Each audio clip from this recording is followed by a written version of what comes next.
الحمدللہ وحدہ لا شریک لہ والصلاۃ والسلام علی من لا نبی بعد۔ پارہ نمبر 25 سورہ حامیم السجدہ چل رہی تھی تو اللہ تعالیٰ نے پارہ نمبر 25 کی شروع فرمایا الیہ یرد علم الساعہ، قیامت کا علم اللہ کو ہے، اللہ کے علاوہ کوئی نہیں جانتا۔ قیامت کب آئے گی اللہ ہی جانتا ہے، اس پر بحث نہ کرو، بس قیامت کی تیاری کرو۔ باقی انسان کی فطرت بیان کی ہے کہ انسان کی طبیعت کیا ہے، اچھی احوال آ جائیں تو اکڑتا ہے، اور اگر احوال نہ موافق آ جائیں اللہ کی طرف رجوع کرتا ہے۔ فرمایا انسان کی شان یہ نہیں ہے، اگر تکلیف میں رجوع اللہ کی طرف کرتا ہے تو خوشی آ جائے تو بھی اللہ کی طرف جانا چاہیے، اس لیے کہ ہر حالت کا مالک اللہ ہی ہے۔ بس یہ بات اللہ تعالیٰ نے ہمیں سمجھائی ہے۔ سورۃ الشورى، کیونکہ سورت میں فرمایا وَأَمْرُهُمْ شُورَى کہ ان کا معاملہ ہے کہ آپس میں مشورے کرتے ہیں، اس لیے سورت کا نام ہی سورۃ الشورى رکھ دیا گیا کہ اس میں شورا کا لفظ مشورہ کرنا ذکر کیا گیا ہے۔ اللہ تعالیٰ نے سورۃ الشورى میں یہ بات سمجھائی ہے۔ اللہ تعالیٰ نے قرآن کریم کو عربی زبان میں نازل فرمایا کہ قرآن کے جو پہلے مصداق اور مخاطب ہیں، قرآن کریم کے اولین مخاطب و عرب ہے، اس لیے عربی میں بات کی ہے۔ ایک اور موقع پر اللہ پاک نے فرمایا ما ارسلنا من رسول الا بلسان قومی، جو کسی نبی کی قوم کی زبان ہوتی ہے اللہ اس میں نبی کو وحی دیتے ہیں۔ رسول اللہ صلی اللہ علیہ وسلم کی قوم عرب ہے، ان کی زبان عربی ہے، اللہ تعالیٰ نے ان کو قرآن کریم تو وحی بھی عربی کے اندر دی ہے لتنذر ام القری ومن حولها۔ پھر اللہ تعالیٰ نے ایمان والوں کی صفات کا ذکر فرمایا ہے کہ ایمان والے کون ہیں؟ اللہ پر بھروسہ کرتے ہیں، بے حیائی کے کاموں سے دور رہتے ہیں، اپنے کام مشروع سے کرتے ہیں، اللہ تعالیٰ کے بندوں کو معاف کرتے ہیں، فرما برداری کرتے ہیں، نماز کی پابندی کرتے ہیں، اللہ کے راستے میں مال کو خرچ کرتے ہیں، ظلم اور زیادتی نہیں کرتے، کوئی ان کے اوپر ظلم کرے تو معاف کرتے ہیں، ظلم کا بدلہ لینا چاہیں تو اتنا ہی لیتے ہیں جتنا شخص نے ظلم کیا ہے، حد سے تجاوز نہیں کرتے۔ پھر اللہ تعالیٰ نے سورت کے آخر میں نبی پر وحی کے نازل کرنے کے طریقے بیان فرمائے۔ اللہ تعالیٰ پیغمبر پر وحی کیسے نازل فرماتے ہیں؟ کبھی تو اللہ تعالیٰ نبی کے دل میں کوئی بات ڈال دیتے ہیں، یہی وحی ہے۔ کبھی پردے کے پیچھے نبی کو اللہ نظر نہیں آتے، نبی سے گفتگو ہو جاتی ہے، جیسے موسیٰ علیہ السلام سے مکالمہ ہو رہا ہے، یہ بھی ایک وحی کا طریقہ ہے۔ کبھی اللہ تعالیٰ فرشتہ نازل فرماتے ہیں اور فرشتے کے ذریعے پیغمبر کو بات سمجھا دیتے ہیں، یہ بھی ایک وحی کا طریقہ ہے۔ تو یوں وحی کے نازل ہونے کے مختلف طریقے اللہ پاک نے سورت کے آخر میں بیان فرما دی ہے۔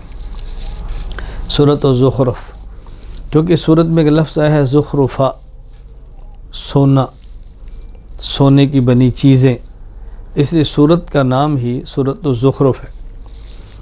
سورۃ الزخرف، چونکہ سورت میں ایک لفظ ہے زخرفہ، اسی مناسبت سے اس سورت کا نام بھی سورۃ الزخرف ہے۔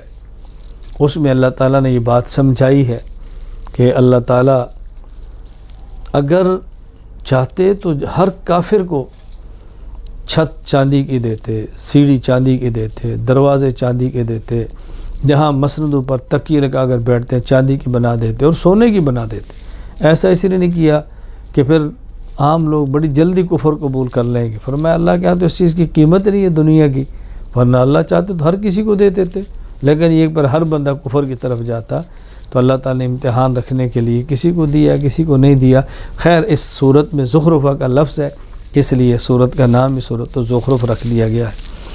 اللہ تعالیٰ نے اس صورت میں دلائل قدرت کو بیان فرمایا ہے، اور یہ اللہ تعالیٰ کا ایک طریقہ ہے کہ اکثر صورتوں میں توحید، پھر توحید پہ دلائل قدرت طاقت، اللہ تعالیٰ اس کو بار بار بیان فرماتے ہیں کہ تمام عقائد میں سے بنیادی عقیدہ ہی توحید ہے، اس لیے بار بار اس کا ذکر ہوتا ہے۔ ہر نبی سب سے پہلے توحید ہی کی بات کرتا ہے، اور توحید ہی سے انسان کے عقائد کا آغاز ہوتا ہے۔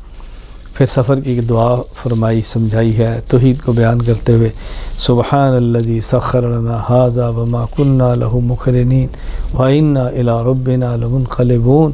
یہ سواریاں اللہ نہ چاہتے تو کون مسخر کر سکتا تھا؟ آج کے دور میں جہاز دیکھو، باہری سفر دیکھو، بری سفر دیکھو، اور گھوڑے اور جیسے سرکش جانور بھی اللہ نے بندے کی مطیع فرما دی ہے. اللہ کی ذات کتنی پاک ہے. فرمایا اس کے ساتھ اس کا بھی اقرار کیا کہ جس طرح ہم منزل کی طرف جاتے ہیں، منزل سے واپس گھر آتے ہیں، اسی طرح ہم نے وطن اصلی لوٹ کر اپنے اللہ کے پاس ہی جانا ہے. اللہ ہمارا وطن اصلی جنت ہمیں عطا فرمائے اور اللہ اپنے کرم کے ساتھ ہمیں وطن اصلی میں عافیت کے ساتھ پہنچائے. مشرکین کہتے تھے ابراہیم علیہ السلام کے دین پر ہم ہیں، ہم ابراہیمی ہیں. اللہ نے تردید فرمائی کہ ایسی بات کرتے ہو تو موحد اعظم تھے، ان کا شرک سے کیا تعلق ہے؟ اس لیے شرک کرنے والوں کو حضرت ابراہیم کی طرف اب نسبت ہرگز نہیں کرنی چاہیے. پھر یہاں موسیٰ علیہ السلام کے قصے کا ذکر فرمایا ہے، بار بار اس کا ذکر آتا ہے، یہاں بھی آیا. حدیث علیہ السلام کا واقعہ بیان فرمایا ہے کہ ان کے بارے میں مشرکین طرح طرح کی باتیں کرتے تھے. اللہ فرماتے ہیں پاک دامن ہے، ماں ان کی پاک دامن ہے، اللہ کے بندے ہیں، اللہ کے نبی ہیں، کیا تم ان کے بارے میں ایسی باتیں کہتے ہو جو ایک نبی کی شان کے لائق نہیں ہے؟ اللہ تعالیٰ نے سورت کے آخر میں اپنے پیغمبر کو بات فرمائی اور نبوت کے واسطے سے ہمیں سمجھائی. فاصفح عنہم وقل سلام، یہ ان کو بات سمجھاؤ اور نہیں سمجھتے درگزر کرو. بلا وجہ ضرورت سے بڑھ کر جدل چھوڑ دو. ان کو نہیں مانتے تو نہ مانیں، آپ کے ذمہ سمجھانا ہے. نہیں باز آتے فسوف یعلمون، ایک وقت آئے گا فسوف یعلمون، چل جائے گا پتہ. انجام بد کو دیکھیں گے، پھر روئیں گے، پھر چیخیں گے. تو پیغمبر آپ درگزر بھی فرمائیں اور سلام کیا کریں، ان سے جان چھوڑائیں اور ضرورت کی بات ان کو سمجھائیں. آج بھی اہل علم کی شان یہی ہے کہ دلائل سے بات سمجھائیں، درگزر کریں اور جاہلانہ طرز پر بات نہ کریں اور جاہلوں سے بس بات سمجھانے کے بعد کنارہ کش ہو جائیں. سورۃ الدخان، چونکہ سورت میں الدخان یوم یأتی الناس بدخان مبین، لفظ دخان جس کا ترجمہ دھواں ہے ذکر ہے، تو سورت کا نام ہی سورہ دخان ہے. کفار مکہ پر قحط آیا، ان نے کہا آپ دعا کرو، یہ قحط ٹل جائے تو آپ کی بات مانیں گے. دعا کی گئی اور ظالم تھے، کہاں ماننے والے تھے. اتنی ان کو قحط کر سے بھوک لگی تو ان کو یوں محسوس ہوتا کہ جیسے دھواں ہے. حضرت عبداللہ بن مسعود رضی اللہ عنہ کی تفسیر یہ فرماتے ہیں کہ آنکھوں کے سامنے دھواں ان کو محسوس ہوتا.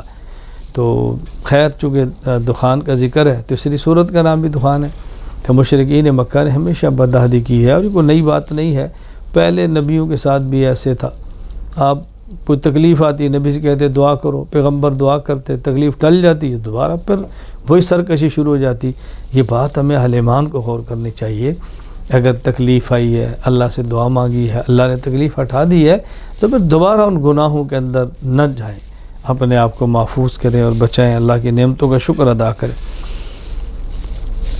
اللہ تعالیٰ نے یہاں بطور خاص ذکر فرمایا انا انزلناہ فی لیلۃ مبارکہ، قرآن کریم کو اللہ نے برکت والی رات میں نازل فرمایا ہے. ایک ہے قرآن کریم کا لوح محفوظ سے آسمان دنیا پر آنا، پھر آسمان دنیا سے اپنے نبی پر آنا. لوح محفوظ سے آسمان دنیا پر تو لیلۃ القدر کو آ گیا، پھر اپنے پیغمبر پر اللہ پاک نے 23 سال کی عمر میں تھوڑا تھوڑا کر کے نازل فرمایا ہے. اللہ اکبر. آخر میں اللہ تعالیٰ نے جہنم کا ذکر کیا، رسول اکرم صلی اللہ علیہ وسلم کو تسلی دی ہے. فرمایا دیکھو اہل ایمان جنت میں جائیں گے، یہ تمہارے مخالف جہنم میں جائیں گے. فرتقب، پیغمبر آپ بھی انتظار فرمائیں، وہ بھی انتظار کر رہے ہیں. فیصلہ تو آپ کے حق میں ہے، فتح تو آپ کیوں نہیں ہے. انجام بد ان کو دیکھنا پڑے گا، تو آپ حوصلہ رکھیں، تسلی رکھیں، دل بڑا رکھیں. سورۃ الجاسیہ، چونکہ سورت میں بطرا کل امت جاسیہ، امتن کی صفت جاسیہ ہے جس کا معنی ہوتا ہے گھٹنوں کے بل بیٹھنا، تو اس لیے یہ سورت کا نام ہی سورۃ الجاسیہ ہے. اللہ تعالیٰ نے اس سورت میں قرآن کریم کی عظمت کو بیان فرمایا ہے. اللہ تعالیٰ کی عظمت، جلال، اس کا اللہ پاک نے ذکر فرمایا. اور پھر اس سورت میں اللہ تعالیٰ نے بنی اسرائیل کی سرکشی، اسرائیل، اسرا کا معنی عبد، ایل کا معنی اللہ.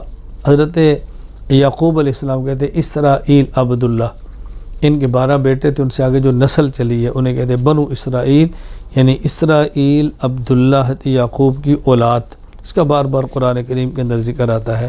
تو بنی اسرائیل کی سرکشی کا ذکر کیا، پھر ان کا انجام بیان کر کے مشرکین کو ڈرایا ہے کہ جس طرح انہوں نے پیغمبر کی بات کو نہیں مانا اور تباہ و برباد ہوتے رہے، تم بھی پیغمبر کی بات نہیں مانو گے تو تباہ و برباد ہو جاؤ گے.